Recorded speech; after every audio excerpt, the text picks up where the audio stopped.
Gather around, Skull brothers and sisters. This is Skull World, brought to you by Minnesota Sports Talk. I'm your host, Dave. You can follow me on Twitter, TikTok, and Facebook at Skull World.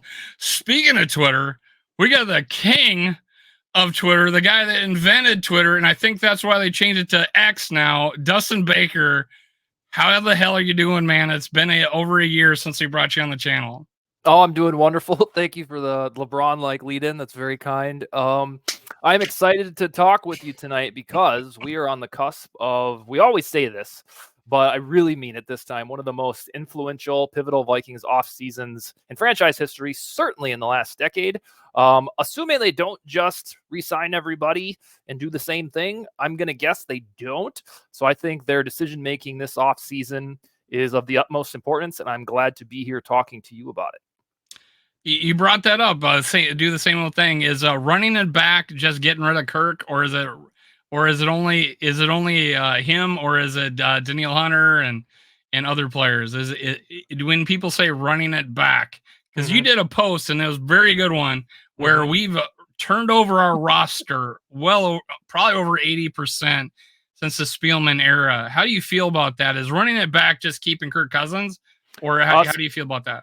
So generally speaking, since Kwesi Adofo-Mensah and Kevin O'Connell took over the enterprise, they emphatically have not run it back. Luke Braun tweeted something about 1 week ago. It was Luke Braun. Yeah, he had the depth chart from the end of 2021 and crossed out all the names that are no longer associated, and it looked like a redacted government document with hardly any information on it. So no, the Vikings have not run it back over and over with Kwesi and Kevin. The way that it would feel like it this year, to me, and I think to others, is if they re-sign Cousins for 2 years and $80 million, they re-sign Hunter, and then they do not draft a quarterback of the future. On paper, that still wouldn't be running it back overall from when Kwesi took over, because they've let go of Cook and Thielen and Kendricks, and the roster has been generally just completely flipped on its face. But if this is the end of the competitive rebuild, it will kind of end with a whimper if there is no heir apparent at quarterback. So I don't think that they will be running it back, nor will this be classified as truly running it back, because there's so many new faces compared to the end of the 2021 season. Right. And a lot of my listeners, especially the ones that are not the biggest fans of Kirk Cousins, will probably like this answer you're about to give. But I just watched a clip of a video of an interview, and you're ready to move on. Is that? And tell me about that. Yeah, I posted a pretty lengthy Twitter thread last weekend explaining my thought process.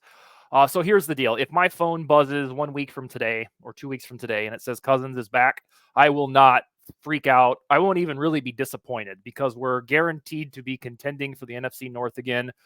They will convince us, because they've internally convinced themselves, that they can win a Super Bowl with Kirk.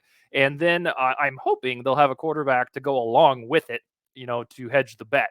But the reason that I am personally willing to move on from Cousins this time, the secondary reason for me is age. Over and over again in NFL history, players like Donovan McNabb was washed by the time he got to the Vikings, and he was only like 32 or 33. Matt Ryan slowed down at 36. Roethlisberger was starting to hit that cliff. And we are so spoiled because Aaron Rodgers and Tom Brady have defied the age thing that we just think everybody does it, but they don't. So my paranoia is we're chilling together talking on your show week 5, in October, and we're like, Cousins just isn't the same guy, and it's weird. Who would have seen that coming? So I want them to be generally warned that age-related declines start right now, especially when you're coming back from an Achilles. But my major thing, which you probably saw on that clip, the reason that I am ready to start afresh with a quarterback, hopefully Drake May, he's the guy that I want, is right now you have Justin Jefferson, who's probably going to be extended in the next month. And that'll be an extra 4 years on top of his 1 year remaining. You are guaranteed to have Jordan Addison for 4 more years. TJ Hawkinson's coming back from a knee, mercenary bit, and he should be on the team for at least 3 or 4 more years. And then Darisaw will be re-signed. You have this precious time frame of that offensive nucleus where if you dropped Drake May or Jaden Daniels into it, you'll take your lumps this year in 2024.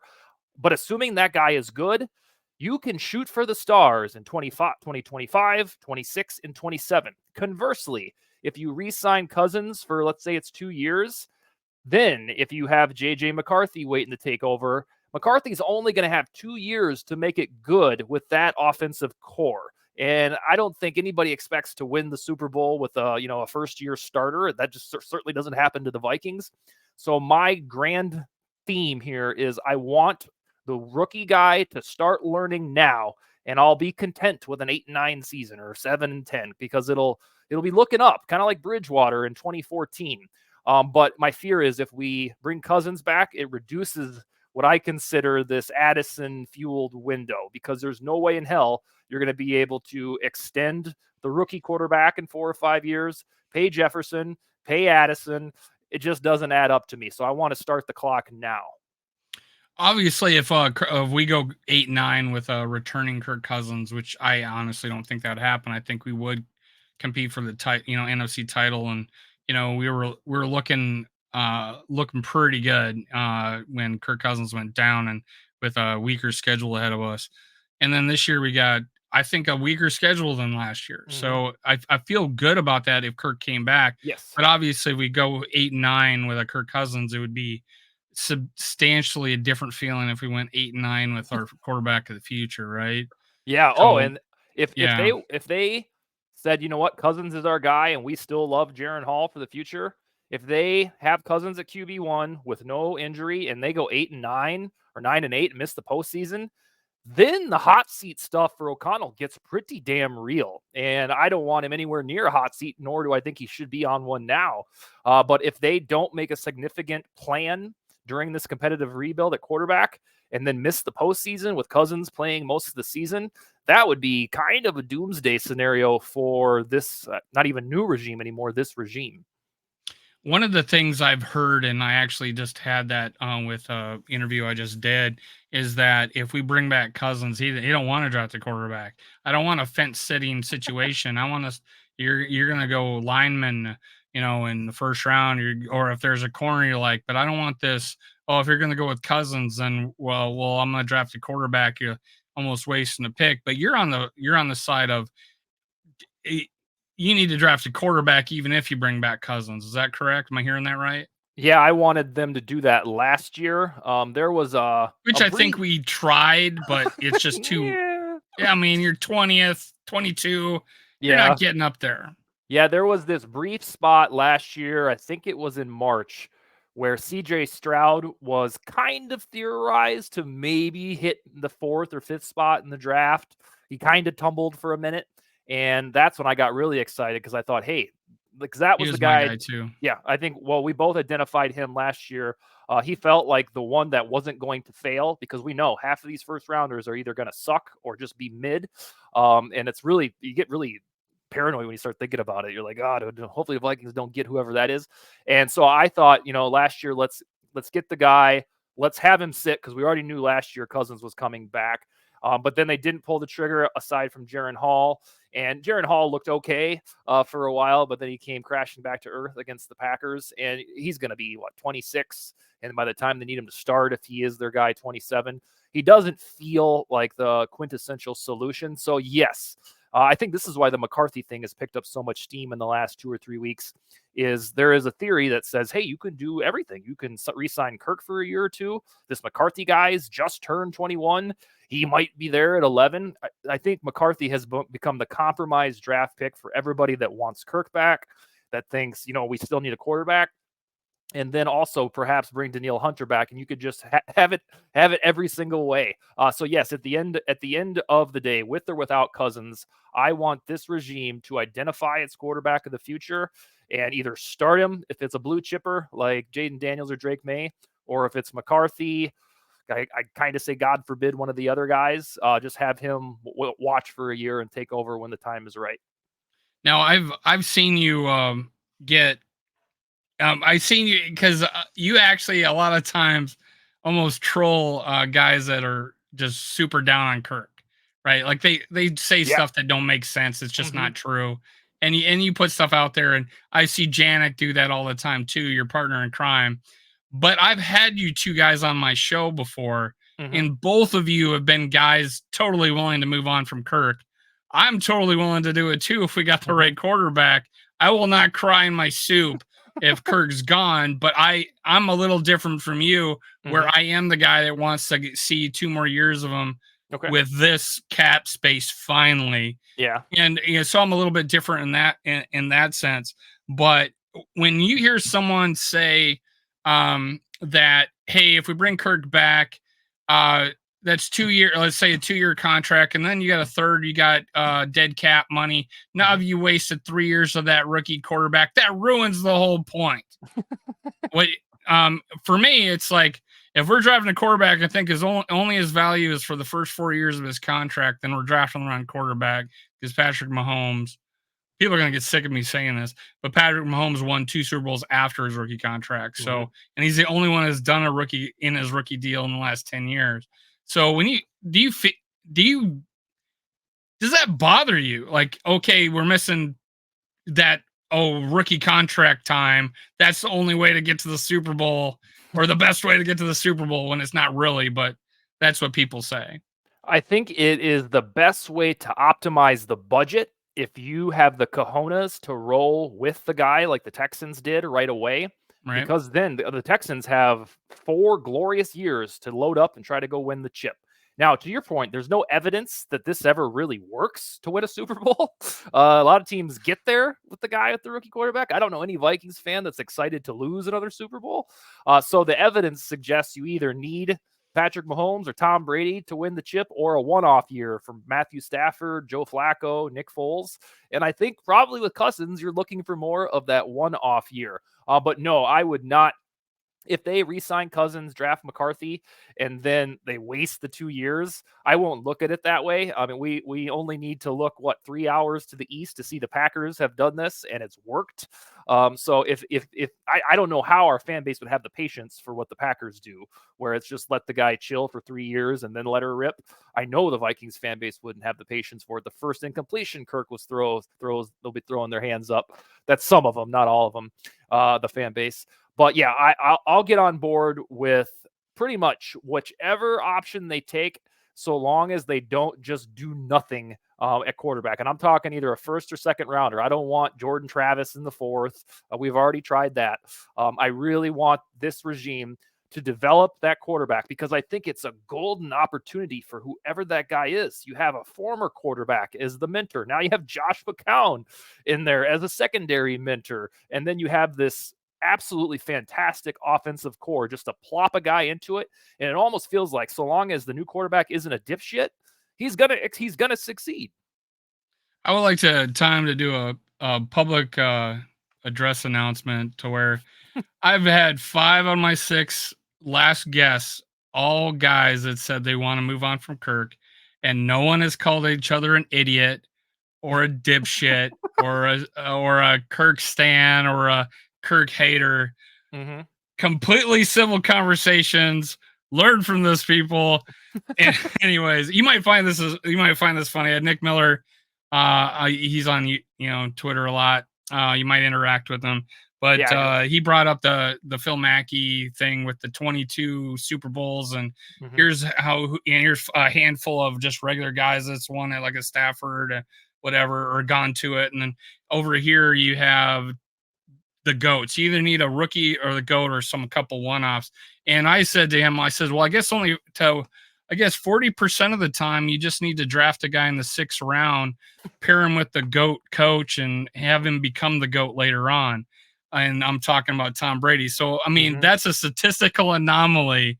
And to say that is a real thing that you got to rely on, you either have to have the GOAT or the rookie. I'm like, Tom Brady went to it 10 times. He kept 10 quarterbacks or whoever from getting to the Super Bowl.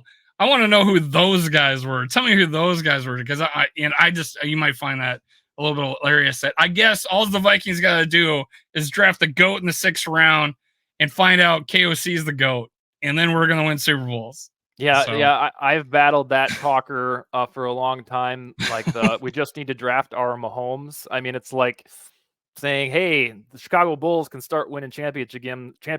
All they need to do is draft the next LeBron. It's like, oh, is it really that easy? Of course. And Michael Jordan, why not? You just get him the 3rd pick overall. I wish you got it.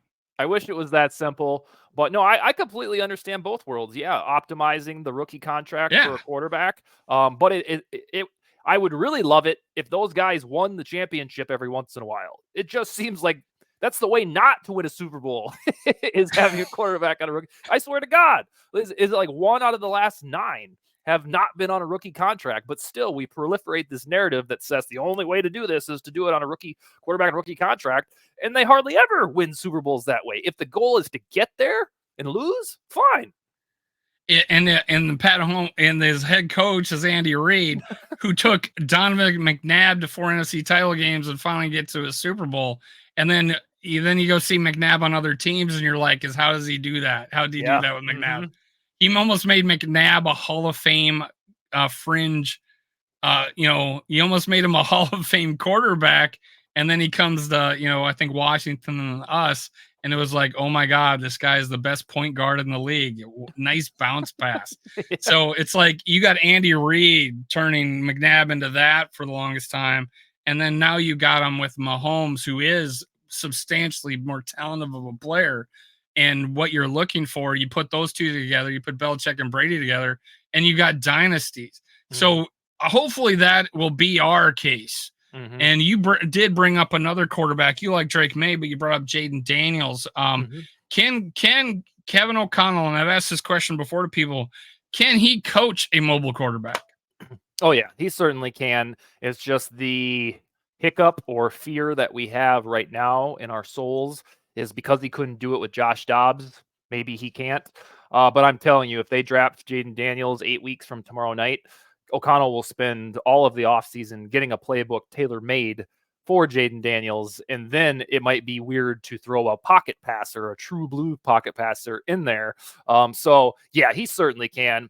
It's just that when Dobbs took over, we had that 2-game mania, that, just wondrous couple weeks. But I think that was because you were operating with a Cousins playbook, and I have full faith that the quarterback's coach, who's really hip, who's in tune with players, who's considered NFLPA. Yeah, NFLPA says is the second best coach in the world as a football coach. Yeah, I don't have any fear that he could make a playbook work for Jaden Daniels. But on the other hand, I do think what O'Connell covets ultimately is a pocket passer. And when I watch Drake May play, he's got the Justin Herbert or Josh Allen DNA, where at heart, yes, he's a pocket passer. But anytime you watch one of these pressure cooker playoff games, Mahomes, Allen, Burrow, 3rd and 8 game on the line, they're tucking and running. And I know Drake May can do that if we ultimately select him. Yeah. Is there we talked about JJ McCarthy a lot on this channel, and do you think he's gone before 11? Gotta see the combine first. He's only got throwing, right? Yeah, right out of the now. top 4. Right now, I would say probably based on the momentum. I don't know if we can thank Thor Nystrom altogether for bringing him into the top 10. And I want to thank you, Thor Nystrom, for appearing on my show and giving me the best long form video I've had on my channel ever. Yeah. And it with JJ McCarthy as the title. So with him pointing at him. Oh, and, yeah, I got 80 subscribers from him. Oh, yeah. From him. Thor's so thank you, Thor Nystrom. Which brings me to this. We just broke 2,500. This is the second video I've done. Dustin Baker is on here. I had 2,500 subscribers. I just gave away a Dalvin Cook Funko Pop sitting on my shelf. I'm giving away my shit. Next thing I'm going to give away is these blue dice. I'm kidding, but I'm giving away. I just gave away the Dalvin Cook Funko Pop. But Justin Jefferson, if you comment, tell me if you think Dustin's full of crap or he's right on the money. Put that in the comments below. And when I hit 3,000, I'm giving away an autograph, Justin Jefferson jersey. Dustin Baker, you're qualified. Anyways, yeah, I do think McCarthy ultimately, if the draft was held tonight, I think he'd probably go off the board at the Falcons pick if they don't trade for Fields. Yeah, and I've said that where we did a mock draft where we get above Atlanta and we're gonna take JJ McCarthy there in PFF. And and Jane Daniels was there. So we took Jane Daniels. I mean, and I moved it up on positional value too. And I'm like, Yeah. come on, PFF, you got to work this shit out. I don't think Yeah. this is going to happen. Yeah, sometimes depending on what simulator you use, it can get real funky. Ideally, I don't know if McCarthy would be ready to go on day one. That's the only thing that confuses me. If my theory is correct and they don't re-sign Cousins because he can get more money on the open market, it'd be a little dicey. I don't know if McCarthy would be good to go September, blah blah blah. In which case, you'd have to roll with Nick Mullins or sign a different patch over guy. But I do like McCarthy. The only thing concerns me about him is two things. He's built like me.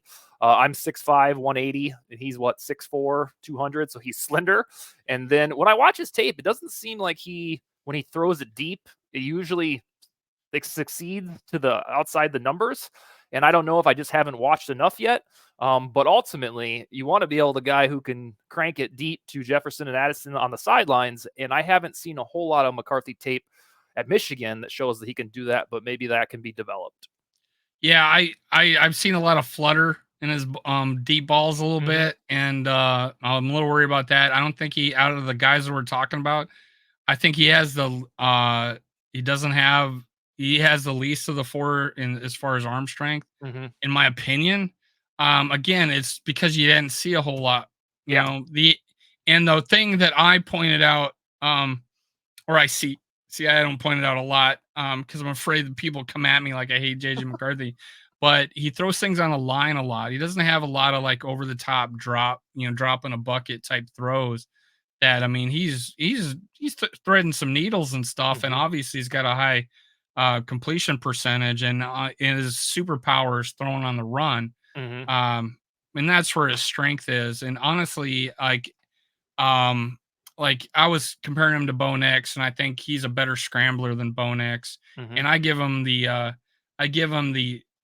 tiebreaker on the fact that he's 21 and not Yeah. 23, or 24, I don't know when he turns 24.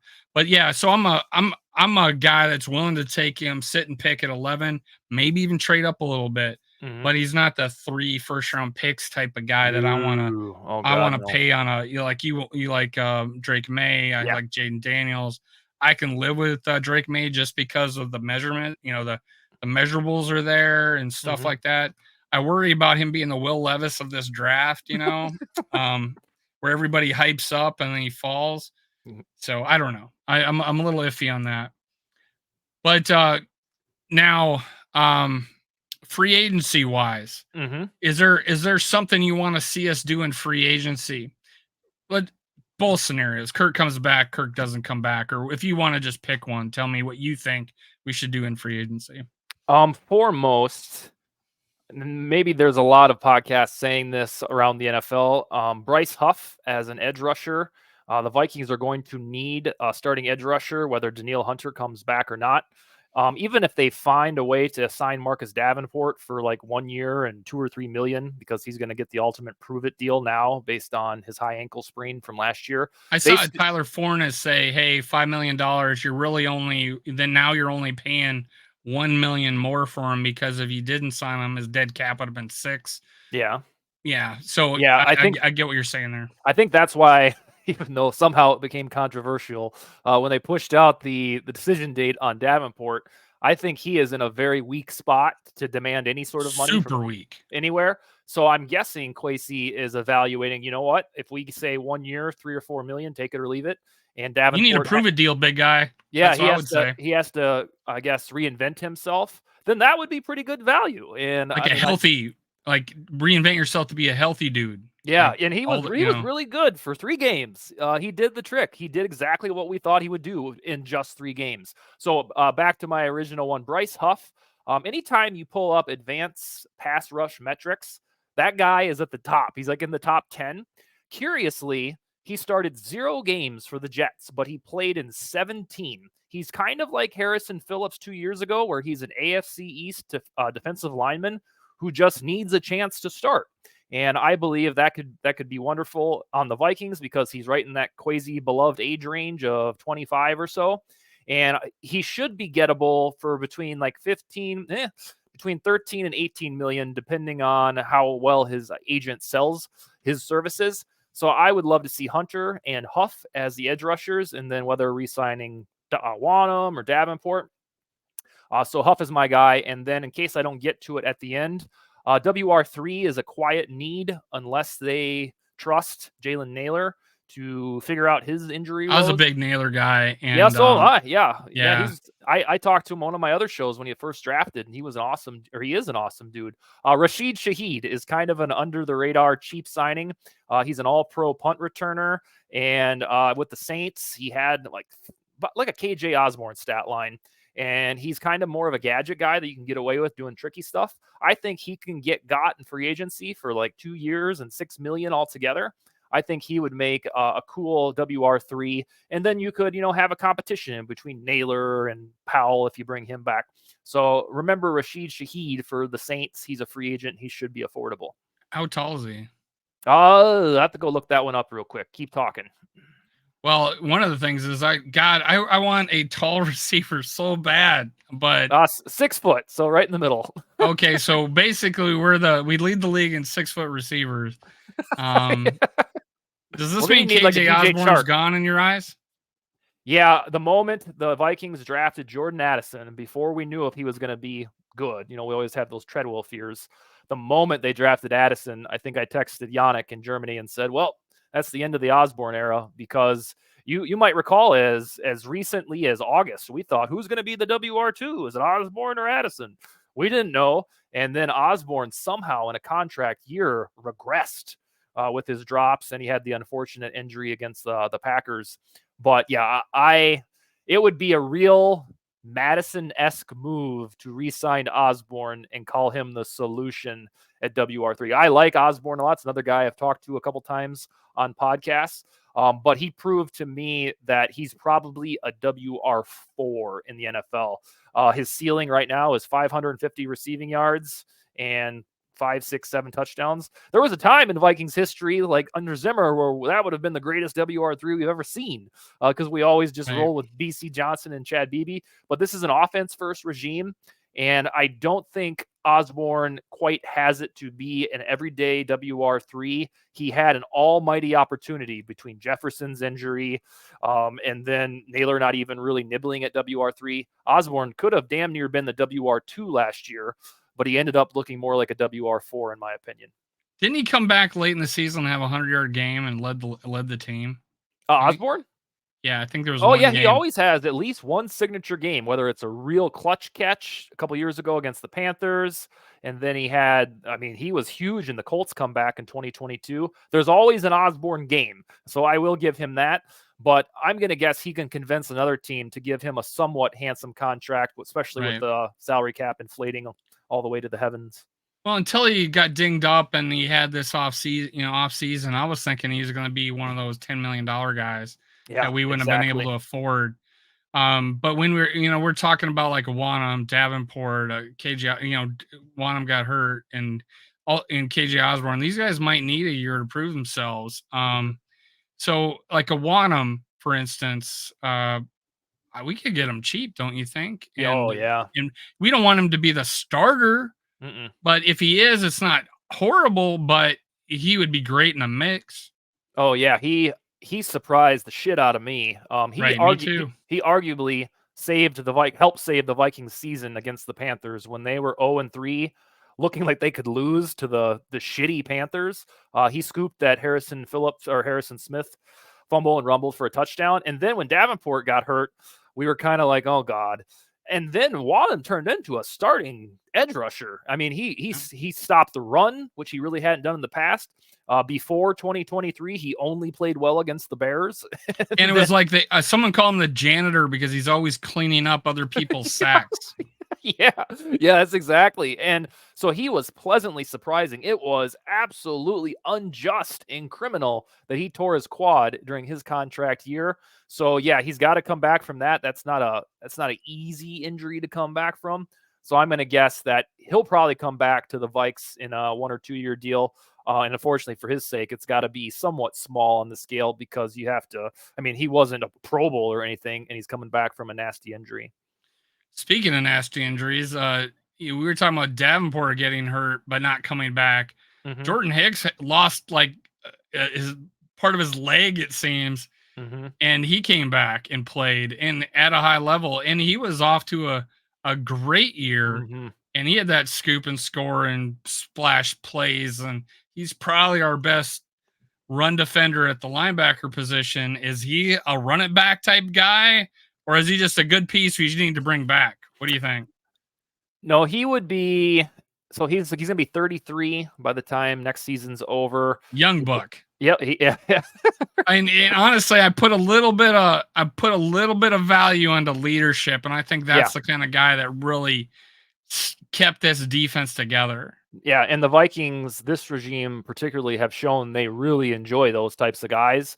So I would expect him probably to be back, but then that puts Brian Asamoah in purgatory, and that's a guy that this regime drafted. So yeah, I'd say probably 65-35 that Hicks comes back. And I mean, off-ball linebackers are never that expensive. So if he doesn't, you can always find one on the open market, or you have Brian Asamoah, who I think everybody thought before Ivan Pace came onto the scene that this was going to be an Asamoah breakout season last year, and then he hardly played. So I'm good with either way. Hicks is a real cool dude.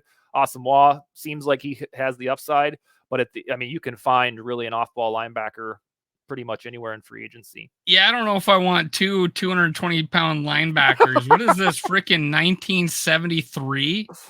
Yeah, I that's am what you'd be looking scared of at. that. What would our run defense look when they're looking at Asamoah and Ivan Pace Jr.? Really intimidating. They're like peeking between the linemen because they can't see over them. It's like I'm a little scared to come into the game like that on short yardage, and you got Asamoah out there ready to fill a hole. I'm a little. I think they will have to go after somebody or Yeah. draft somebody, and dies a free agent too. And Mm-hmm. he's not a contributor that way. More of a special teams guy. Although he did play good in spots when he had to fill in with Hicks gone. But that's a need too. Are we going to go after that in the draft? Let's say Hicks is not re-signed. Mm-hmm. Are we going after that in the draft, or do you think they'll try to nail that down in free agency? Probably free agency, although just like free agency, you can find off-ball linebackers in the draft. Like last year, Pace ended up being like the best rookie one that there was. Jack Campbell played well. I think Trenton Simpson started to get some playing time in Baltimore. I would say probably free agency for a veteran solution if it's not Hicks. But you make a good point, though. Asamoah and Pace paired together would be one of the smaller tandems perhaps ever at off-ball linebacker. But then I got to in high school. yeah. But then I got to ask, why the hell would you even draft Asamoah then? I mean, what do you think was going to happen? Well, they didn't think they would have Pace. Yeah. The next year in UDFA. So I would say if it's not Hicks, then finding one for $3 or $4 million in free agency, under the assumption that Brian Asamoah is kind of the heart and soul of your blossoming defense. Yeah, you can do that at off-ball linebacker. I noticed you got the very well put together. Probably put a lot of thought and hard work into it, and your craftsmanship is amazing. Explain to us. I've seen this on your Twitter. Explain to us that big board you got behind us. Yeah. So Yannick Eckhart, the German guy who writes on Vikings territory, has been on your show. He comes to hang out with my family every year now for about 6 weeks, and he comes to all the Vikings games. And I told him we were watching some show, and you know how a lot of television shows and movies have like the murder board, the investigation board when they're trying to figure out the strings and stuff like that. Yeah, exactly. Like if it's the mafia or if it's just a regular killing. I said, I should do that for the off season. So I bought this poster board. It was actually kind of expensive, like $80.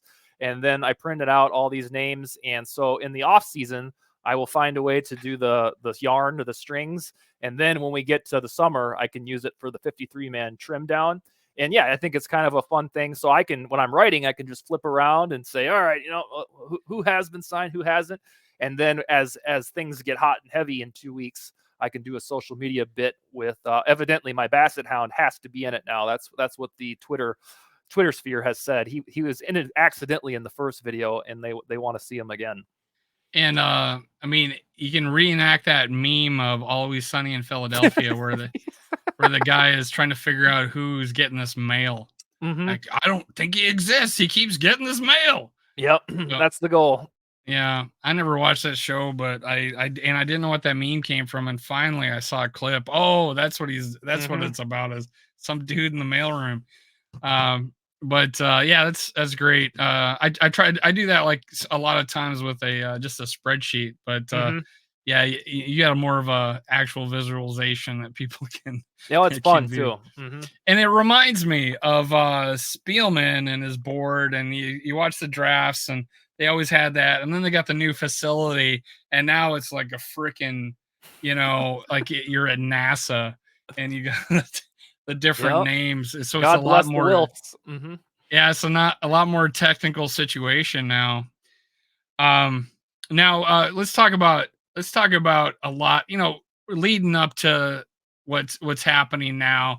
We had Justin Jefferson and Kirk Cousins doing the media rounds, Mm-hmm. and honest to God, who has done a better job of changing what people think about him and marketing himself since the quarterback and the Kirko chains and dancing or singing at the NFL honors, to Mm-hmm. dancing with Magic Mike in the NFL honors, to going on Manning casts and doing interviews and finally getting actual national chains, giving them money instead of local pizza joints.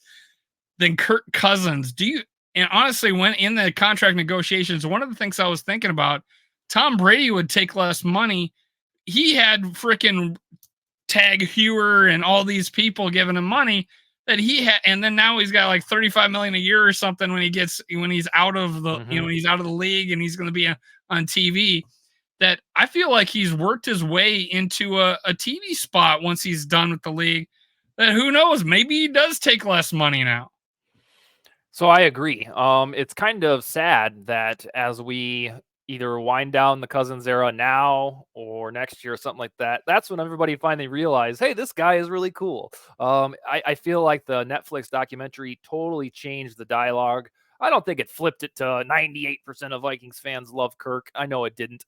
But you got to see the human being. And then, oh, by the way, he's doing the fun stuff. When they had the winning streak in 2022, they did the chains bit.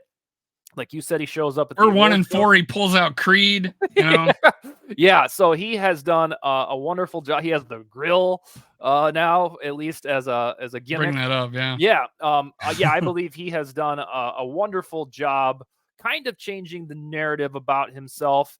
And then when he does retire, yeah, he just think about it. What you know about the way he articulates himself, how much he studies the game, and how much he loves that guaranteed money. I'm going to guess he'll be one of those guys, whether it's CBS after Romo or something like that. In 5-6 years, he might be the next guy to take over in a booth somewhere. So I had clipped this. I wasn't planning on reading this, but the fact that you talked about Kirk Cousins in the grill, Mm-hmm. someone I had TPP on, and this was one of the comments under one of his posts. Quasey was talking about Kirk Cousins. One of the comments under the post was, "Let him walk, yank all the deals off the table, and curb stomp him and his ugly ass grill." What do you think when you see comments like that? Well, I have learned not to accept, but acknowledge that those are always going to be there. I'm nowhere near, and I never will be as popular as Kirk Cousins, but I even get bizarre stuff like that on regular old things that I tweet. And so I've learned to have thick skin, and you can expect, so long as the internet is anonymous eternally, you're going to have assholes that just do that because that's their thing. They love to stir the pot. And yeah, I can't even imagine the thought process you'd have to have for that to be your hobby, but it's not going to stop. And that is the price to pay in the digital era of free speech, is that you're always going to have those that take that path, and it sucks. Yeah, I run in a few, but I've gotten DMs from from like Skullbro and a couple other dudes that says, yeah, leave that, don't talk to that guy. Mhm. And one guy reached out to me and says, don't talk to that guy. He actually got on Yelp, found out where my business was, got on Yelp and started doing really nasty, inappropriate things, claiming I was doing that stuff Ugh. at my store. So yeah, just block him. I'm Yeah. like, oh, good idea. Let me just block that dude. And I blocked the dude because someone told me to block, because you don't want to mess with that guy. Yeah. He'll try to find out where you live and stuff. Oh no. So yeah, it's a crazy ass place, but almost like uh, a necessary tool for guys that try to drive traffic to their content. And for me, I've probably gotten 400 people come over to my YouTube channel from Twitter. So it kind of it makes me wonder, when you get a guy on that is a writer, that Mhm. is in the local Minnesota media, and is being used as a source, like, and that is Charlie Walters. And Mhm. he has not tweeted since November of 2022, yet people are using him for information and tweeting about it and tagging on his dead account. And and we're trading Justin Jefferson. And Mhm. then it's taking steam, and all the thousands of people are seeing, probably potentially millions, because people are sharing it. And Kwesi comes out and says, that thought has never once crossed my mind. How much credibility as a writer do you lose when something gets put out like that, and then Kwesi comes out and blows it out of the water? Well, you certainly do lose that credibility. The thing that I struggle with when I trying to understand items like that is we were in a dead zone of the off season. The Vikings haven't got the deal done with Jefferson. Nobody cares that CD Lamb's deal isn't done, or Tristan Wirfs. Both of those guys are first rounders from the same draft, and they're immune to the what's going to happen. But I think because we go through that drought of no real action, like the biggest news is Theo Jackson re-signing in terms of Vikings Yeah, topics. big news. Yeah, I think the world just likes to spitball the what if. And so, hey, well, let's say they're not going to re-sign Jefferson because he's asking for 40 million. He wants real quarterback money. Then what happens? And you see, I mean, even prominent outfits have run with this. ESPN, Bleacher Report, at least speculating what Jefferson could fetch. But in terms of the Pioneer Press reporting, he does it cleverly. He says the buzz is. I could do that right now on Twitter and just say, hey, Yep. there's some buzz that says Vikings probably won't retain Cousins. What's the buzz? Well, I'm reading the clues. So yeah, when you use the word buzz, it's kind of a shield, a free speech shield, to say there is a little buzz going on that Jefferson could be traded. Of that could happen to any player. So of course there's buzz that you've just manufactured, and then it snowballs. It goes to the aggregator accounts, and then the aggregator accounts for some reason tag me, and then everybody starts talking about it. Some guy at Bleacher Report sees it, then he's going to write about it, and it's just a great big domino effect. I actually really was impressed by Kwesi's tone about the topic. You could tell he was ticked, because if you're in these negotiations with the best non-quarterback in sports, and you keep telling them, like, we want you back, we just got to find the right deal, we got to find the right years and money. But then you're Jefferson, and every time you search your own name, you're seeing articles about you being traded. And you start to wonder, well, who the hell is leaking this? And so I understand why it would be a source of frustration for the Vikings front office when they don't have any. They're not trading him, but the world is saying they might. I think that's why Kwesi was, borderline frustrated. He said false, and then It, and to add on to Kwesi said, which, and this is what I just told Justin from TVP in the last show we recorded. Check it out.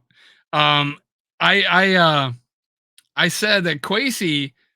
No, actually, I didn't do it on that show. I did it on my rant show. I said Kwesi said that I go to these players and I tell them I am not going to negotiate out in the open. I'm not going to negotiate in the media, and I want them to believe that.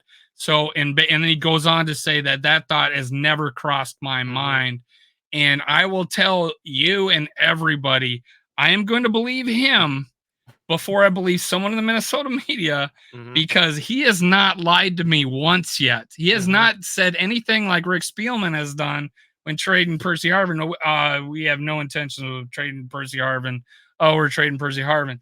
He has not done that to me yet. Like, these guys have not led me astray. I'm going to trust that. And it's funny you bring up it's basically the telephone game. You talk about Yes. dominoes, I'm talking about the telephone game. Yep. Charlie Walters says the buzz is that Kirk would get 2 years, $90 million. Someone else then goes, Kirk Cousins, no shit. Kirk Cousins is commanding 2 years, $90 million. I'm like, are you got I want to throw my phone. I'm like, come on, stop lying to people. And then you get the people who are, oh, Kirk Cousins, I can't believe he's such a, he doesn't even think of the team. He's such, and like, he didn't say that. Nobody said that. This guy just made it up. So that's when I get kind of pissed. And I think you probably see that stuff too. And I get tagged on stuff too. And I'm like, oh my God, my DMs are going crazy, or my notifications are going crazy. Why am I? Oh, ML football just tagged me. Great. Yeah, that's the nature of the beast, and it's just the Justin Jefferson trade just never made any sense because you had Kwesi Adofo-Mensah at the year-end press conference on, was it January 9th or 10th? He said that with a bold and efficient offseason that they will be able to drop the rebuild from their competitive rebuild phrase. How in the world does trading Justin Jefferson satisfy either one of those? Because if you're trading Jefferson for draft assets, well, you don't have a good wide receiver for the new quarterback to throw to. And then if you, I just don't understand, you're not going to be competitive without Jefferson. But then if you are trading him, you're fully rebuilding because you're unloading your best player. If they wanted to be done with Jefferson, they would have traded him 2 years ago when they got to town. And so it just never made sense to me inside the competitive rebuild. And I understand that we were lied to about Diggs and Harvin, but those guys were really good wide receivers. Justin Jefferson is firmly elite, and he is a face of and the he NFL. hasn't been a problem, right? Yeah. When you looked around at the Diggs situation 4 years ago, every morning we had a new cryptic tweet about song lyrics saying that, somehow he doesn't want to be here anymore. And he's not showing up to meetings. And and then you had everybody needed to get paid during the 2020 offseason, or at least on that team. You had Cousins, you had Hunter, you had Harrison Smith, Eric Kendricks, Brian O'Neill was about to get his contract. So you had to look at, well, there's one guy, Thielen was getting paid. There was one guy who didn't want to be here. That was Stephon Diggs. It wasn't an option to really get rid of Cousins in his prime. So it just made sense. Like, sorrowfully at the time, we were all like, oh God, how are we going to replace Diggs? It made sense to trade him. But this you didn't want to play for Cousins. God, Cousins, why'd you run Diggs out of town? And then we found out that it was Diggs all along. Buffalo running the same problem. So the Jefferson trade never, and I will explore any of these Vikings themed theories that are like, all right, well, yeah, let's see what that. And a lot of times they end up making sense, but the Jefferson trade one never did. The Vikings ownership, head coach, general manager for over a year have fawned over the guy, and even at the combine, Kwesi flat out said, we hope he gets compensated to the level that he's talking about highest paid receiver, one of the highest paid non-quarterbacks. I'm like, is Kwesi the worst negotiator in the history of the world? He's given all his cards up. He says he wants to pay him that much. No, what I think is like Kwesi had said, is I'm going to negotiate you in good faith. I'm going to treat you right. I'm not going to do this in the media. We're going to have respect. And I think because, now we're NFL PA's number 2 place to go to, not number 1. Now maybe he wants to go to Miami because Miami's number 1, but we're number 2 now. But we built we are a destination franchise as far as facilities management and coaching, and we're just getting better in that category. So I think that's some play. People wanted to stay here. I think Jarius right? He was a receiver for us. Yep. All he did was catch first downs. He's sitting on the couch, and he's in the new facility, and he's, oh man, this is great. I can't wait this season. And then I think we cut him like a couple of days later, and I felt so bad for that kid because he's just finally getting out of the wood paneling and low ceilings of whatever their practice facilities were like. I remember them taking interviews, and there's a pole behind them. They're leaning up against the pole in the media, and it's dark. And I'm like, now they're in this amazing facilities, and there's Jarius Wright. this, I could feel this, the soul leaving his body probably when he got cut. I love that kid. I mean, Oh, he was sweet. yeah. Now, one of the things Kwesi had said on that podium is we have a quarterback who is a leader and can win the ultimate prize. Mm-hmm. And the betting numbers on Kirk Cousins staying here is -200. Mm-hmm. So these are very favorable, no matter what we want or Mm-hmm. what we hope for. Like, I want us to draft the next quarterback and he's going to win the next 5 Super Bowls. That's what Mm-hmm. I want. But obviously that's not going to be Cousins because he's 36 and Achilles. But it seems like all things are pointing to they are trying to get something done. And he says meet in the middle, but he also says that when it comes to the end date, a deal gets done, like at the last date. It's kind of looking that way, don't you Mm-hmm. think? Yeah. I wouldn't have guessed that it would go all the way up to the Horn, which is pretty much March 11th or 11 days from now.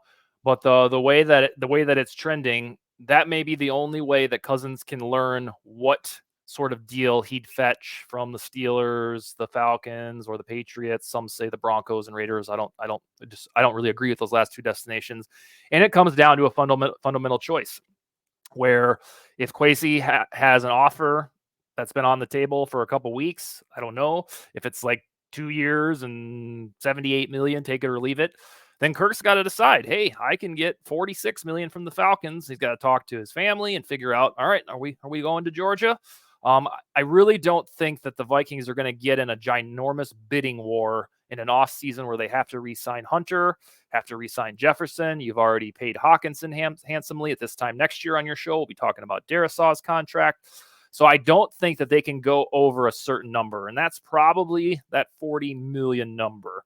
And yeah, I mean, the big thing is the risk, and Kwesi talks a lot about this, is you're bringing back a guy at an age where quarterbacks notoriously decline and an injury that is not insignificant. And I think that's the kicker, where they would love to meet in the middle and 38 million per year or something like that. But I was thinking 37 is the a raise is the bottom. Like, you cannot not pay him. He's already the 15th highest paid player. Yeah. 37 keeps him as the 15th highest paid player, quarterback. I would think the numbers you're talking about makes sense. One, he's probably worth more when you compare him to other quarterbacks. I mean, when you're the number 1 in touchdowns and second in passing, last year were 5 and 5, passing and touchdowns.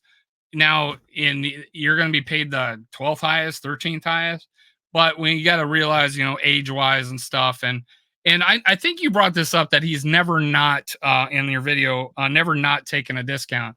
Well, he took less money to come here from the Jets. He took 33 million in an extension with Spielman, and he took 35 million with a 1-year extension with Kwesi. At that time, people are all telling me that, hey, he would command 45, and he got 35. So I'm like, it almost makes sense that he would take 40 or less. It is a raise. You still get, what is it? What does the contract represent? Talk. And plus, he's also brought out the fact that winning's important to him now, and age and the injury, so he's put that into context now with this current thing. That was him at 29 years old. Now he's at 36. So it really looks like they're trying to get a deal done, but you're right. Water is wet news. It's got to be a right number, right? Yeah. It's not going to be, we're not going to pay him 100 million a year, right? Yeah, and his shtick is always the guaranteed money. Every contract he's had since the start of 2016 has been mucho dinero and guaranteed. And you might have a situation where he wants that 2 years, 80 million guaranteed, and the Vikings are like, no, we can't do the fully guaranteed this time. You're too old and you're too hurt. And I would love for there to be a way for the Vikings to do both, if they assume in their heart of hearts they can win a Super Bowl next year with Cousins. But it's really tricky to do the numbers and not push everything off into the future, especially if you want Hunter back. Because if you don't have Hunter back, then you need 2 edge rushers, and it's and in January I went back and forth every day thinking, all right, no, they're probably going to bring him back. No, no. And I finally settled on, I think you probably asked Thor Nystrom about this. I just think that what Cousins can get from another team with Falcons or whatever, I think it's going to be substantially more than the Vikings are going to offer. That's just my personal prediction. Do you feel like the smoke with Atlanta talking to Chicago about Fields is real? Yeah, I've thought ever since it became somewhat clear that the Bears are going to end up with the number 1 pick from the Panthers, I've thought, oh man, Justin Fields to Atlanta would really make a lot of sense. So I do believe in the hype of that, and I think the sports books do, Vegas odds makers, that they'll find a way to get him. And then you look around, Cousins going to have to chat with the Steelers, Patriots, maybe those Raiders, and then they're starting to get a little sparse on where he could possibly go. I seen some prominent YouTuber, let's say we'll call him a prominent YouTuber, pretty sad when he saw Atlanta was talking to Yeah. to Chicago about Fields, and oh my God, what's this mean about his chances of basically leave? Like, oh no, we're gonna have to keep Cousins. But yeah, let's end on this. Most likely, we're not the favorite to win the NFC North if we go the rookie route, right? We're probably not. Yeah. But if we keep Kirk Cousins with the space we have, the coaching staff we have, Josh McCown has the same agent as Kirk Cousins. He also said that his inability to lead because he didn't take the COVID vaccine. So there's that. He's got some explaining to do if he's going to be the coach of questioning his leadership about the vaccine back in the day. But he was also a high school coach of Drake May. Yeah. I don't think we're I don't think we're hiring a coach just because he was a high school football coach of an NFL play or of a future NFL player. What's we're hiring you to tell us about Drake May. I don't think that's the thing, but it would be kind of a cool situation. But if we brought Kirk back and we had the free agency, I know as a rookie we would have to have like a miraculous CJ Stroud type of season. But with Kirk Cousins, which is a little more easy to prognosticate and bring in with the space we have and the 9 draft picks, what do you think we would how would you think we'd do in the NFC North? Oh, I know that they could vie to get back in top and win the NFC North if Cousins is back. That's the cool part of this, is that they can be a contender, at least for the NFC North, almost with a snap of 2 fingers. I am a rare breed. I'm not generally panicked about the defense. I know right when the regular season ended, Vikings fans got really doom and gloom in those couple days after the loss to the Lions, talking about how the defense needed a total overhaul. They need all these new players. And I understand that free agency will be used to address players, but from weeks 4 through 14, the Vikings defense was the tops in the sport. They were ranked number 1 for EPA per play. The problem was that it died starting at the Bengals game. Thereon, the defense went back to a bottom 5 unit. So, of course, that was problematic. But Brian Flores changed the defense per DVOA from 24th in 2022 to 11th in DVOA. And every stop of the way, when he head coached the Miami Dolphins, the Dolphins defense got better. So I am not all apprehensive about what are we going to do to fix this defense. I think the framework is already there, especially because Brian Flores will be running it. And with that said, what the Vikings would have to do to be contenders in the NFC North is not get out to a lousy start. We kept playing catch up last year. They finally got to 4-4. Boom, your quarterback's Achilles blows up. So I would say somehow you figure out to reduce the fumbles and some of the interceptions on the whole, because that sunk the season in the first month. But to answer the question in short order, yeah, the Vikings can instantly contend for the North if it's Cousins back on a 1 or 2 year deal. You heard it here first, folks. Dustin Baker says we're going to win the Super Bowl after we win the North. Clip it. No, I'm kidding. I'm adding the Super Bowl. But yeah, I think I feel the same way. If we were about to beat Detroit with Nick Mullins and he throws a pick to end the game, I think we could compete against the Lions with Kirk Cousins and the way he was playing with Jordan Addison, the way Justin Jefferson, and then throwing that defense the way it was playing. Mm-hmm. I mean, I put out a list of what, hey, give me this defense, and I drafted Sweat from Texas and added a free agent, and everybody goes, wow, let this guy cook, because we do have the other positions. Mm-hmm. I think, yeah, and I didn't even add a corner, and I'm like, okay, give me better edge rushers, give me not better edge rushers, but give me better defensive line, give me some guy can get after the quarterback in that front, that front three dudes, Mm-hmm. and that will improve the cornerbacks and the safeties, and that's even before we get an extra 15 million, because I don't think Harrison Smith is coming back. So we'll see. Maybe they work something out. But if you want to save some money and get future assets, you got $15 million right there, baby. Yeah. And he's my favorite player right now. So, anyways, hey, thanks for being on my show. Don't be a stranger. You're a regular guest every week from here on out. You heard it here, folks. He's committed. No, I appreciate it, man. Hell yeah, you let me know. You hit my line. It's always fun to come on here. I will say, closing argument there on cornerbacks. I wouldn't be surprised if there's not much movement, because they have 7 cornerbacks. That's one of the deepest spots on the depth chart. Not that they're all Pro Bowlers, but most of them are young. So I wouldn't be surprised. And that's why I didn't touch it. Yeah, I wouldn't be surprised if you look up on May 1st and you're like, huh, they didn't do a whole lot with cornerback. They have promising prospects there, and the Brian Flores defense never really had complete, Pro Bowl corners in Miami when he was there. So I would expect that there might be a whimper in free agency or the draft at cornerback, because they just have so many bodies right now. Is it a lock that we're going to draft a safety? That's a usual thing, right? Yeah, they're probably going to trade down and get one.